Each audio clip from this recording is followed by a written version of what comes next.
Welcome to the ITSP Magazine Podcast Network.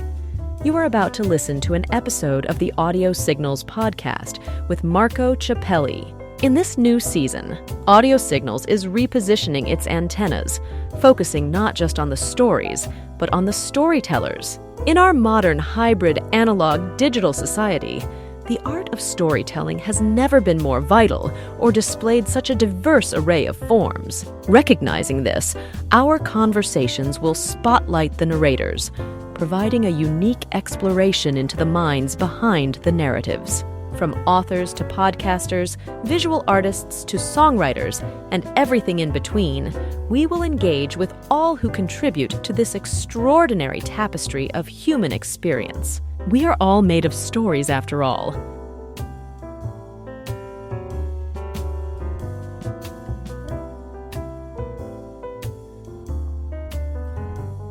Hello everybody, this is Marco Ciappelli. Welcome to another episode of Audio Signals podcast, where we talk about stories, storytelling in general, and most of all lately about the storytellers behind the story, because you need somebody that actually share those, come up with it in a creative way.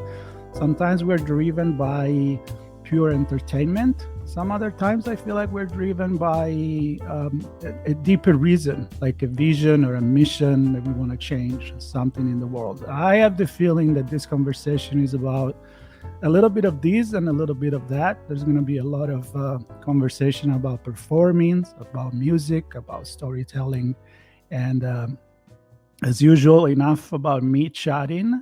For people for people watching, they can see that Reverend Billy is here with me, and for those listening, here it is. Reverend Billy, welcome to the show. Glad to be here, Marco. I'm very excited about this, and it's going to be a journey of discovery for me as well, as I didn't really know about what you do until I got contacted. So I'm all excited and all open to learn about who is Reverend Billy to get started, and then we go into what you do. And in trying to describe what I do and coming up with my own self-induced biography, I hope that I learned something about you and about myself as well. Yeah, because I know you're a mystery, but I'm a mystery to myself. Agreed. I start with, who are you? And many times I hear like, wow, that's philosophical, because I'm not really sure. So we'll try to nail it down to what characterizes you instead of who are you. How about that? Well, we are in New York City, which is where I'm speaking to you from. We have a group of people, about 50 of us or so, really dedicated, doing a couple things every week together. It's called the Church of Stop Shopping. And I am the preacher of this secular, anti-consumerist, earth-defending, we're basically wacky environmentalists. And we're here in the middle of 10 or 20 million people, depending on where you put the city limits. And it's not a lot of environmentalists here. We're a city. And in California, you've got a mountain at the end of the road. You got an ocean over there, or a desert if you're in the other direction. But the natural world is very, very much at hand. And where I live, I can take a subway for about 45 minutes and I'll be in Coney Island. Yeah. In the other direction, I can take a subway for about an hour and 15 minutes and I'll be in Times Square. In another direction, subway for a while, then wait in line, pay money, take a boat, and I'll be at the Statue of Liberty. So having a kind of earth-centered, worried about climate change, trying to develop healthy ecosystems, pushing back against the toxins, the bad behaving corporations and so forth. It's a little bit unusual to do that here, but we take that as, we love New York, and we take that as our challenge. And as befits New York, we're performers. So we're on stage all the time. And we have award-winning singers in our group. We call it the Stop Shopping Choir. 35 singers get up there and sing about the earth. Some of us are better activists than we are singers. The people who join the Church of Stop Shopping, some of them come through the activist door, and they teach the musicians how to deal with the police, how to rope-a-dope the problems of being in public space, shouting about the earth, oftentimes going onto private property of misbehaving corporations like JP Morgan Chase and the fossil fuel banks. That's very big here. And then people come in through the environmental door. The musical door. They teach the activists to sing. So the activists and the musicians are always in a dynamic state of teaching each other. And I'm the preacher, so I get to tell the stories in a preacherly fashion. We're secular, we're not religious, but we use, sometimes I resemble Jimmy Swaggart. Sometimes I love to get up there and preach, Marco. And so, we kind of use the shape of a religious ceremony as a kind of a basis for our show. On stage takes about 75 minutes.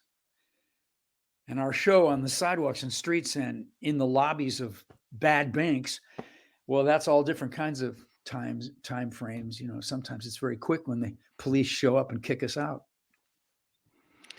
Wow, I cannot think actually a better way to do it as a preacher, because if you love the planet Earth, and it's important, it's a religion in a way. It's a secular religion, but it is. So I love that. But I want to go to the beginning of this, because I was doing a little bit of research, and I think, if I'm not wrong, you started in 1999 with this, or around that time. I was starting it in the late 90s. Yeah. So how tell me about the origin story, about how you come up with this idea and you started doing this. Well, I was raised by abusive right-wing Christians, and up in Holland, Michigan, Dutch Calvinists, and they are believers in the Bible. What are they called? The people who believe that the Bible, every sentence of the Bible comes straight from God and it's all true, even if it conflicts with stuff on the previous page of the Bible, it's all true. So I was raised by his own way, it's still true, right? I was raised in that kind of, and a lot of Americans have been. So I'm not saying I'm all that special, but I was afraid of Christianity, basically. And then all of a sudden, I met this gentleman up in San Francisco. I was a theater producer, and a lot of the people that I produced were storytellers.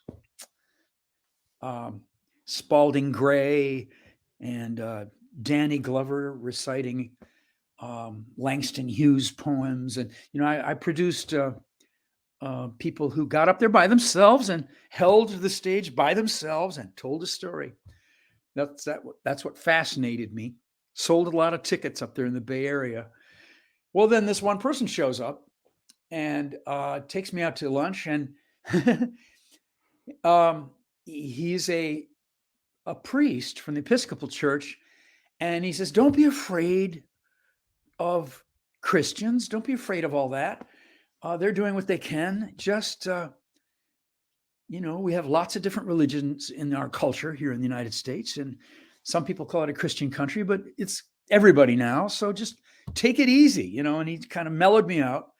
And then he said, Americans get their meaning of their lives from Bible stories. And he said, check it out. And so he started taking me to Clint Eastwood movies, like High Plains Drifter is a Bible story. It's a Jesus story.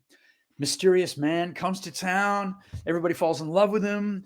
They want him to save them from the wicked gangsters. It's all very, and he does miracles. Selectively kills the evil people and delivers everybody, and then he leaves, and nobody can remember his name. He's like this mystical force. And then this man's name, who I should say, this man's name. From California, who revolutionized my life and took me to the idea of Reverend Billy. His name is Sidney Lanier, Reverend Sidney Lanier. And so he took me back to New York, where he had been a priest when he was a priest, and before he quit the priesthood. And he, or was he defrocked? That's a question. Leave a little bit of mystery there. Yeah, he did. But he was a radical here in New York when he was here. He ripped out the altar of the church where he was a vicar, and he brought in the studio and the method actors, and he turned it into a theater. It was a theatrical church. So I worshiped there for a while when I was still trying to be a Christian in some way. And I would get on my knees for the blood and the body of Christ, get on my knees, and I'd be in the middle of that week's play. I might be in the middle of a Sam Shepard set, or, I might be in the middle of an Arthur Miller play, and the set would be all around us, not an altar. So he adjusted the storytelling of the preacher toward the stories that come from plays. But he thought he could combine the two, and he succeeded to some extent, I would say. So he took me back to how stories emanate from worship, from being, and then of course I never really got back to church, Marco. My worship turned out to be forests and deserts and wetlands and oceans, and my church is the earth. I never really became a believer in that old way, and I don't think he was either. He was a secular type ex-priest, and he passed away recently in Santa Barbara, just north of LA. Where are you right now, Marco? Yeah, I'm in the LA area. Are you in Silver Lake? I am in the LA. I am not. I'm on the other side, more in the San Fernando Santa Monica area. Nope, on the other side of the mountain. So San Fernando area, Burbank. San Fernando. Oh. Yeah. Oh. But I did spend a lot of time down in the South Bay, Hermosa Beach, and Manhattan Beach, and originally from Italy, from Florence, as you can probably tell from the accent. But so charming. I was listening to you, and I am seeing.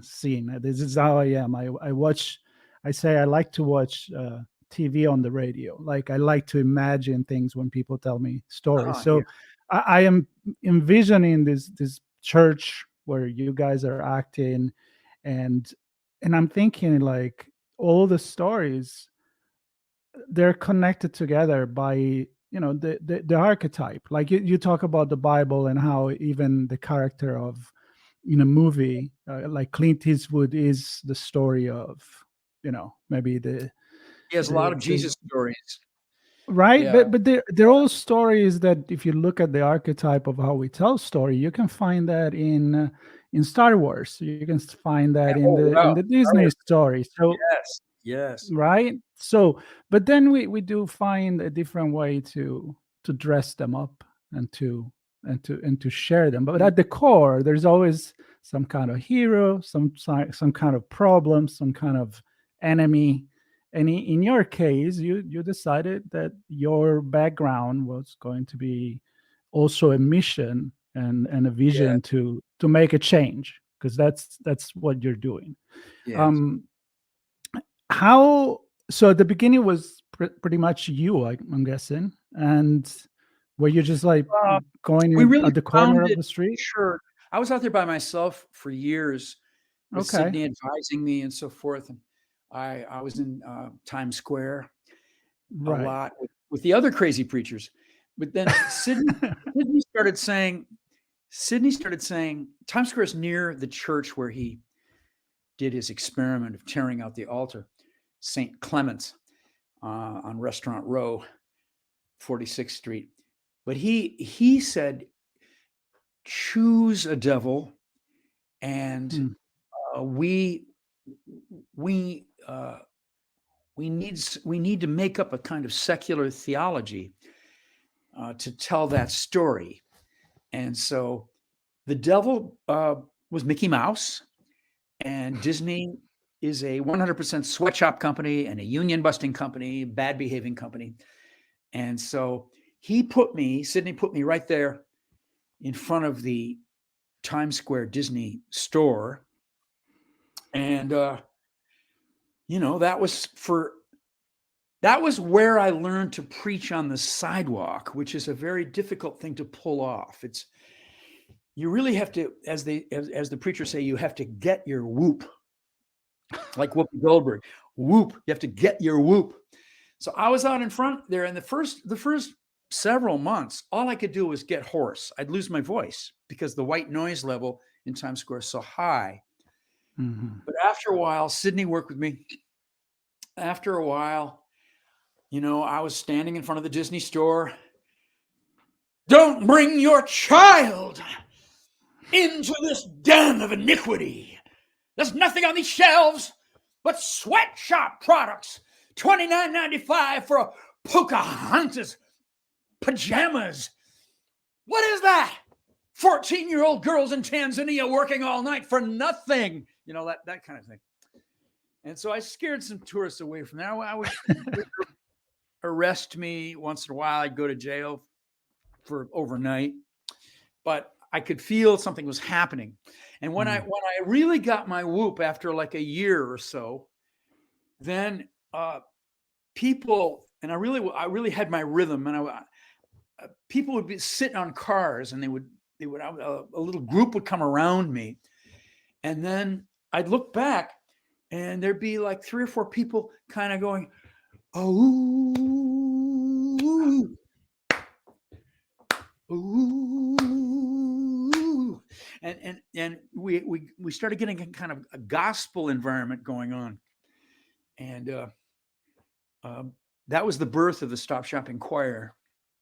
Now I have 35 singers, and we perform in the public theater down here where Hamilton came from. Yeah. And we have a Tony nominee in our choir. We have a Grammy winner in our choir. We have some really good singers. We have some really good storytellers. We make our own songs up. We don't adopt other people's songs. We compose our own songs. So let me ask you this. So I love the fact that you're performing. I mean, people listening or watching, they can actually understand exactly what you do. So you were improvising at the beginning, right? You were just going there, and I mean, you had a theme. You choose a corporation, and then you were going to lose your voice. You were going for, I'm assuming, hours doing this. Yes. The preacher has boundary issues. Preachers just keep going. You have to put them in jail.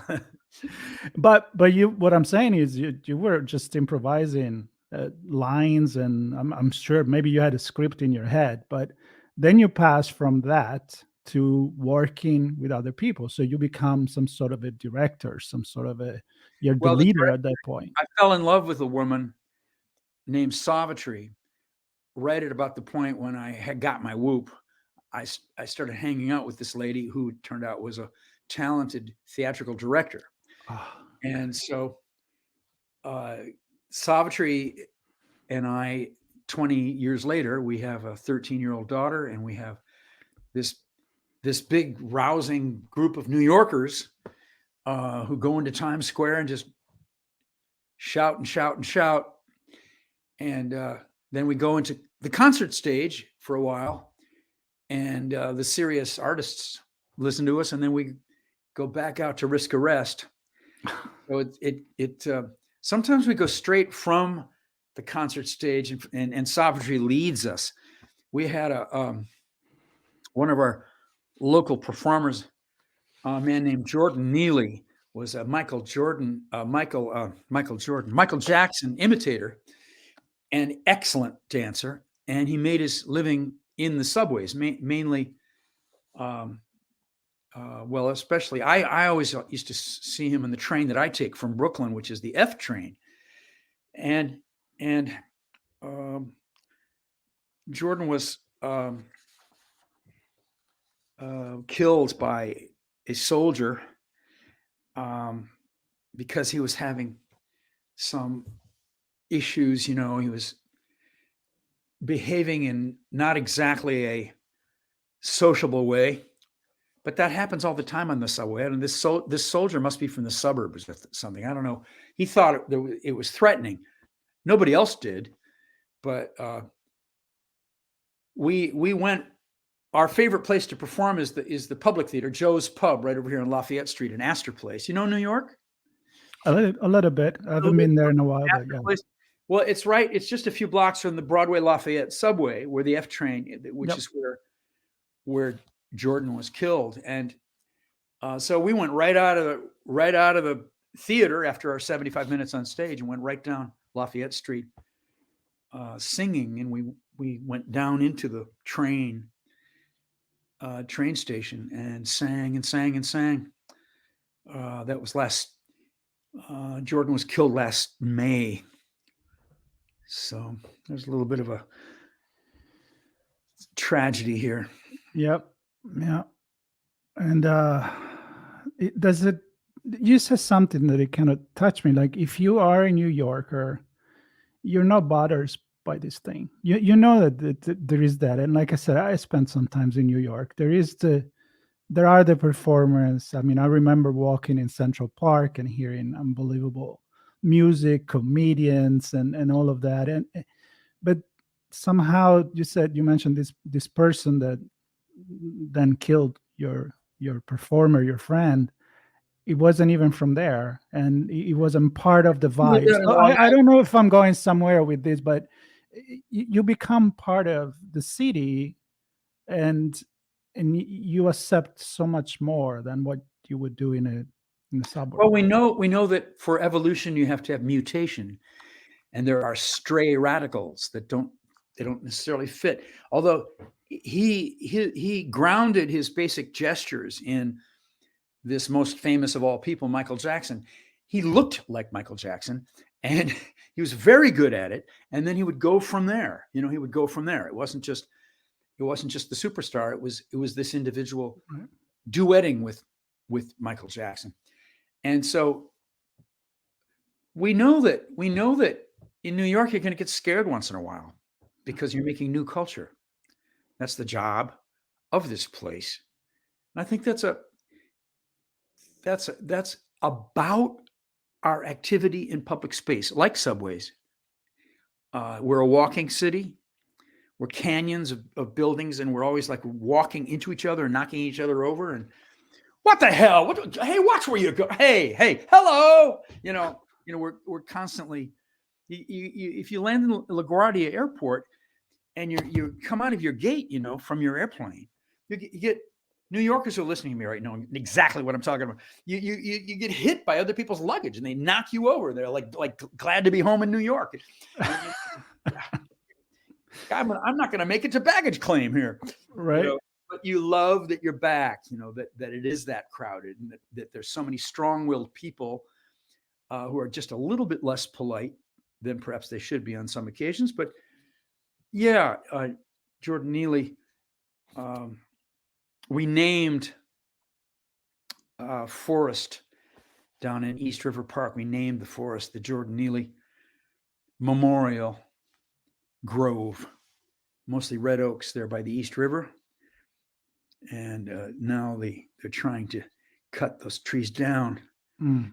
So, yeah. The people. The people that make trouble are sometimes the people that later on you realize how badly you needed them, how badly you want them. And a lot of them are storytellers. Let's go there. Let's go on the storytelling part of things. But I have a question. Do you think you could do what you do and to have the crowd that follows you, that joined you on this mission, if you were in another city or in the United States? Or do you think that it's intrinsic to New York, kind of what you do? Well, Savitri's from Taos, New Mexico. She grew up on the Llama Mountain north of Taos, and then she moved to Charlottesville. And I lived mostly in Minnesota and South Dakota. So we both had we're both Western people with the beauty of northern New Mexico up there, and then South Dakota, the prairies. And they both places have a strong native history. Down in New Mexico, the Hopi people, the Zuni people, the Apache people, the Navajo people. Up where I was a kid, the Ojibwe and the Lakota and the Mandan, the Harakara, the Sioux Indians, the big nation. If the big nation down in New Mexico and Arizona are the Navajos, the big nation, the big Indian nation up where I lived would be the Sioux Nation. And they both have their own story of resisting the invading white man. So that we ended up in New York, but the two of us bring with us an exposure to religiosity that you just can't help but right. Where I was going with that, and I love that because I want to go into the storytelling and what you incorporate, because I can see all this legend and spiritual thinker from the Hopi, the Navajo, and all the tribe. But the audience, I'm thinking the audience that you have in the street of New York, I just don't see it in LA. I don't see it. I don't know, in a city in Europe, maybe London. I don't know. I'm just thinking about this cultural environment that is more receptive to having street performer. Maybe it's just me thinking this. I don't know. Well, it's very much in London. We go to London whenever we can. You do? Okay. We have a stop shopping choir there. Okay. 30 singers. Nice. But they don't have a Reverend Billy. So you cannot clone yourself yet? Get your own Reverend Billy, but they say we don't have one yet. But they rehearsed last night, Monday night. Okay. Very cool. Yeah. All right. So tell me about the stories that you share, and how do you build them, and how you create them with the music and the singer. You say you all come together. Somebody's better at one thing, somebody's better at another, but you all come together in a body of performer. Well, in my talks, sometimes I'll use a structure from my own childhood. Recently, a couple of my sermons ended with a story of when I was 5 years old, and I was intrigued. I kept asking my mother, what is inside the darkness there at the end of the trumpet?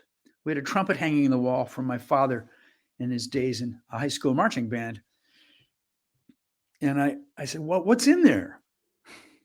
And she was amused. And then after my mother passed away, I had this dream of being just a little one, like, I don't know, 5, 6 years old and kindergarten age, and I'm holding her hand. So she's just in her, she's just like not even 30 yet in the dream. And we're walking, and I remember looking up at her and smiling, and we walk And there before us is the bell of a trumpet and that flare at the end of the trumpet. And mother just takes me right up the slope of the trumpet into the darkness. And we walked in the darkness, and I felt secure because I had my mother's hand. And then it opened up again. It must have been the music inside the instrument. It opened up again. And there inside was this brilliant meadow and forests and vivid leaves waving in the wind, and hawks flying overhead, and butterflies and birds and flowers tossing in the wind and the meadows, and just a magic, magic land. And we were walking on this little country road together. And then we walked and walked, and I was so happy, and my mother was happy. And then the light started dimming again. And we were walking back into the darkness. And I started getting a little bit scared. Mom, where are we going? Oh, don't worry, Billy. Just keep walking. Keep walking. Whatever happens, just keep walking. And we kept walking into the darkness until it was pitch black, just dark. Kept walking and kept walking. And then I realized my mother wasn't there. And I remembered her instruction. Keep walking. And that's what I did. I walked and walked. And then I thought it was getting light again.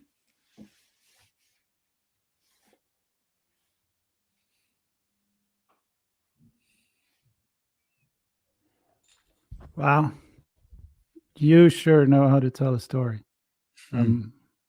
Captivating. So how do you add the rest of the group to, I mean, this is, I'm assuming this is the core story that you're going with.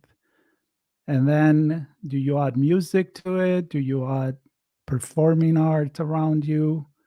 Or is just something like this that you just say alone? Well, I'm never alone up there, because when we're in our storefront, when we're in our church, which is on Avenue C in Alphabet City, East Village, it's casual and it's open, and there might be 50, 60, 70 people there, but we can just walk out among the choir can walk out among the congregants and sit down. And just leave me up there. Now we're at this fancy theater in the public theater here, Joe's Pub, and you can't leave the stage because there's all. So you adapt. So you adapt yourself, and the whole performance. You have to adapt if you are in the middle of the street. You have to adapt if you are in a mall. You have to adapt. Exactly. You adapt to the Does setting. It change quite a bit? Do you have to script the change, or the group knows more or less how to be flexible? Well, right now, the charged stages, which are out in public space, like a park, like the front door of a polluting company like J.P. Morgan Chase or BlackRock or Citibank, the various places that you can go, they're changing a lot right now, Marco, because there are thousands of people marching in the street right now. We're in a very special moment. I don't know when this show will be aired, but this is December 12th. So October 7th was 2 months ago. And it's just as fresh as can be. It's like Black Lives Matter. It's like Occupy Wall Street. It's a major convulsion. Nobody's staying indoors right now. Everybody's out on the streets, and as a result, streets, public space is where the public plaza in front of the city buildings, the government buildings, that's where revolutions happen. That's where change takes place. And all around the world, in like 100 different countries, this is going on. But it's definitely going on in New York, where the most Palestinians outside of Palestine live, and where the most Jews outside of Israel live. So we're very involved in a family argument here in New York right now. Mm-hmm. And so, we come from all kinds of backgrounds in the Church of Stop Shopping, including Hindu, Muslim, but especially Christians and Jews. But we're all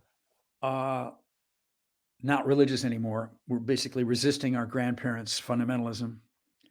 Mm-hmm. And we think that the major church, the major fundamentalist church in the United States is consumerism. Stop shopping, Marco! Back away from the product, my child. So, how do people contribute to the cause? It's like there's some people become part of the singing group, the musician, the performer. I'm sure you have also other people that say, you know what, I love what Reverend Bill is doing. I love what they're doing. I saw them, I listened to them, and I'll be sure to have all the link to your website, and so people can really see if they don't know you.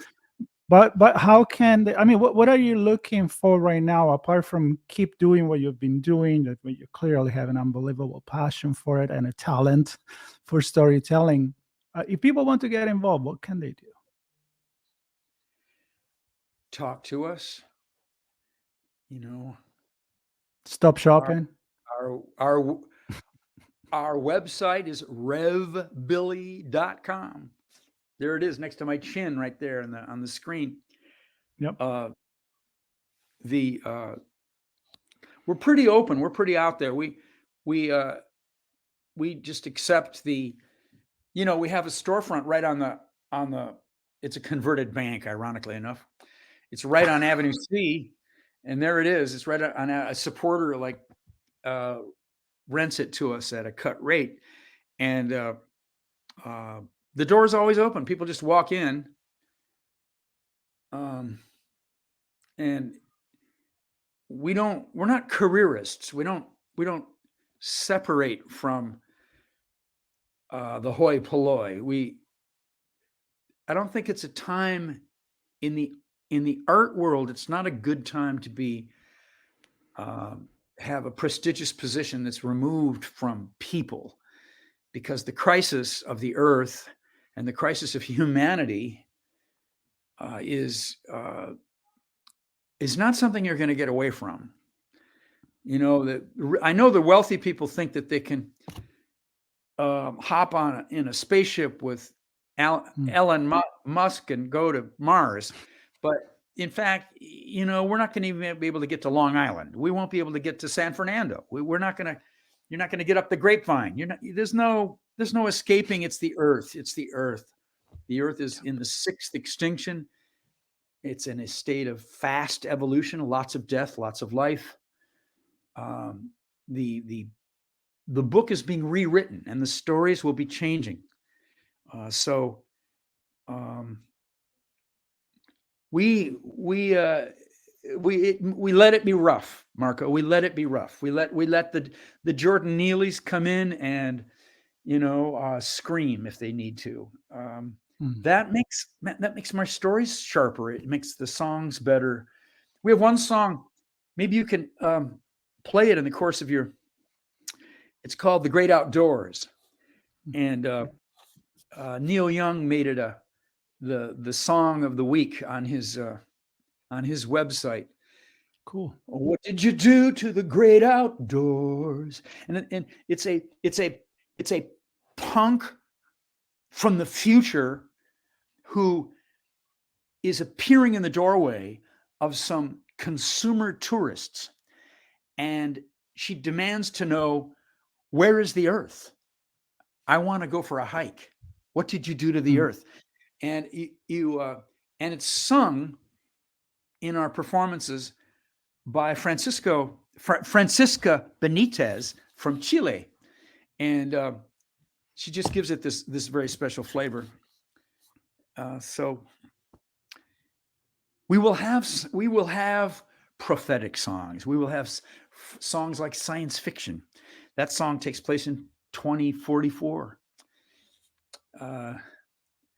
That punkette, the tattooed punkette in the doorway, the terror of the middle class.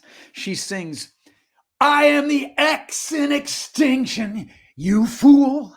You know, she's scary. That's such a visual song that I think it's going to be a movie someday. I hope so. Yeah. One last question. You've done this since 1999. You've met so many people. You had different changes, experience. You've been to jail. Do you feel something is changing for the best? Do you think we are awakening as humanity? Given we have a ton of problems, but is your vision the one of the punk singer that come back and say, "You ruined it"? What the hell did you do?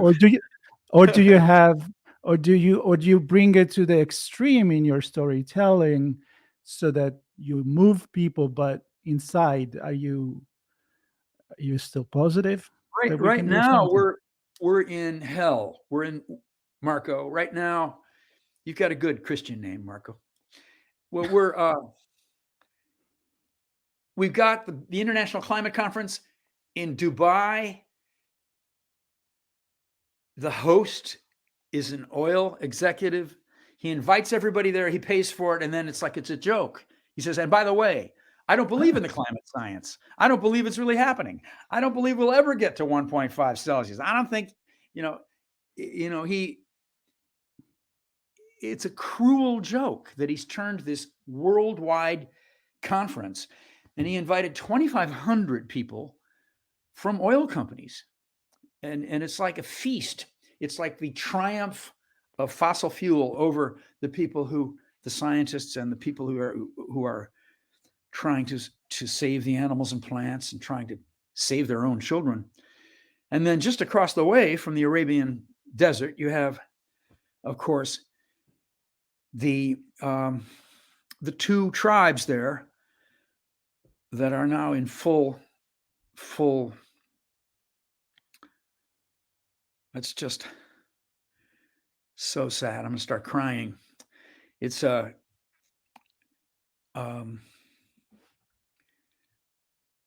it's a hard time to make an optimistic scenario. Right now, we have to go down into how we got to this place where we have the wrong people in charge. We have the wrong people have weapons in their hands and gas and oil, billions of dollars in their hands. And we have not been political in the way that we should have been. We didn't know when to stop them. We let it keep going.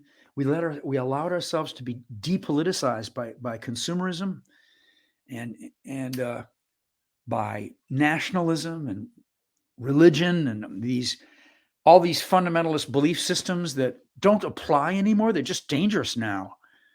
We have to be peacemakers, and to be a peacemaker is to be a radical, is to really reinvent your story and to share it with the people around you and to accept the details of their stories. I think it's a time of to be a radical again. We forget that the freedoms that we enjoy right now, here being on this podcast, the freedoms that we enjoy come directly from people that were considered crazy. They were considered dangerous. And a lot of them got killed.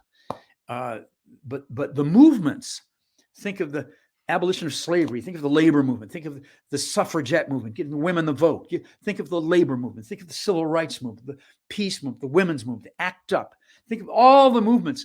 And they always had people who were willing to take the big risk. And we're getting to that place now.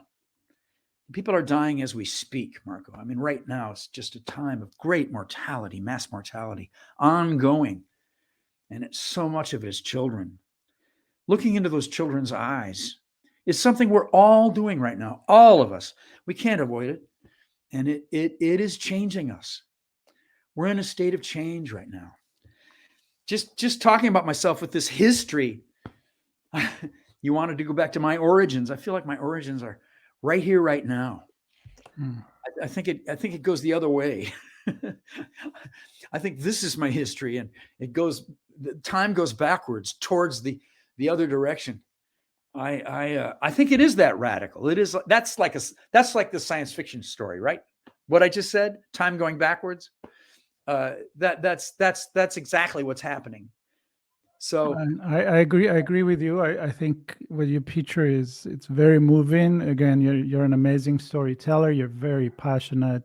You're not just doing it for some economic gain or celebrity status. I mean, I can tell, and people that watch the video, listen to you, I know you can tell this. And I love this. I want to end with this because I could go forever, but we have a time limit, and maybe you'll come back again. But I'd love to, Marco. But I would love to end with this thing where I talk a lot about society and technology and artificial intelligence, generative AI. We never talk about ethics in technology as much as we're doing now. And I feel like it's a moment which connect with what you said, that we really need to stop looking ourselves in the mirror and really maybe go back a little bit from the end to the beginning once more. So I love your metaphor of this sci-fi movie to like, I'm just born right now, and then maybe I'll go back from now. I love that very, very much.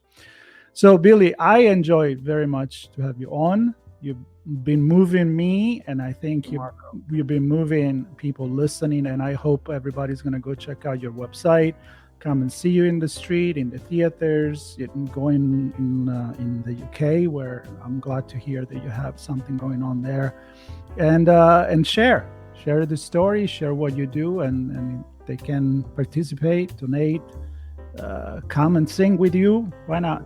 I think you will welcome that. Welcome to look us up here. We have, starting in January 14th, we'll be here every Sunday in the East Village at 5 p.m. at Avenue C and East 3rd Street. And you can get all the information at revbilly.com. We're just going to be local all the way through. We're not going to travel anywhere. We're just going all the way through to the end of the summer, all the way through to August.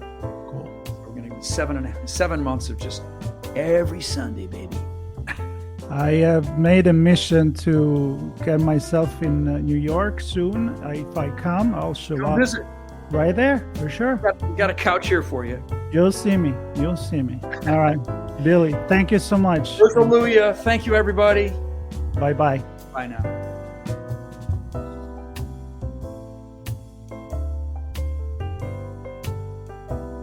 We hope you enjoyed this episode of Audio Signals with Marco Ciappelli. If you learned something new and this conversation made you think, then add this show to your favorite podcast player, subscribe to our YouTube channel, and share the ITSP Magazine Podcast Network with your friends, family, and colleagues. If you represent a company and wish to connect your brand to our conversations and our audience, visit itspmagazine.com to learn how to sponsor one or more of our shows. We hope you will come back for more stories and follow us on our journey.